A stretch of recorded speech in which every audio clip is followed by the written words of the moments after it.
नमस्कार महाराष्ट्र. आत्ताच्या क्षणाची सगळ्यात मोठी ब्रेकिंग न्यूज. अजितदादा यांच्या मृत्यूनंतर 2च दिवसामध्ये महाराष्ट्राला नवीन उपमुख्यमंत्री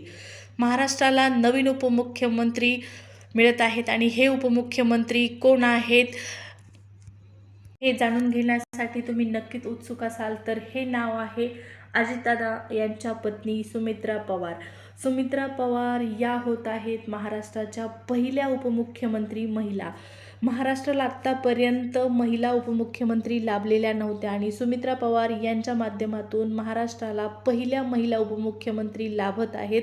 सुमित्रा पवार यांनी उपमुख्यमंत्री पदासाठी होकार दिलेला आहे आणि यांचा शपथविधी सोहळा होणार आहे. उपमुख्यमंत्री पदाचा शपथविधी सोहळा जो आहे तो होणार आहे आणि तो पण आजच संध्याकाळी उपमुख्यमंत्री पदाचा शपथविधी घेतला जाणार आहे आणि महाराष्ट्राच्या पहिल्या महिला उपमुख्यमंत्री होत आहेत सुमित्रा पवार. अजितदादांच्या चाहत्या वर्गांसाठी, अजितदादांवर प्रेम करणाऱ्या सर्वांसाठी कुठे का होईना, थोड्या का प्रमाणात होईना, पण ही नक्कीच एक चांगली बातमी आहे असं आपण म्हणू शकतो. कारण संपूर्ण महाराष्ट्र अजितदादांच्या मृत्यूनंतर दुखावलेला आहे.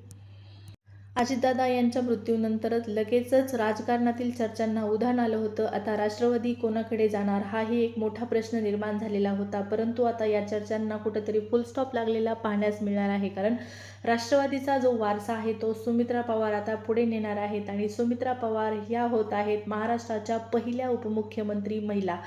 आज संध्याकाळी त्यांचा शपथविधी घेतला जाणार आहे अशी माहिती मिळत आहे.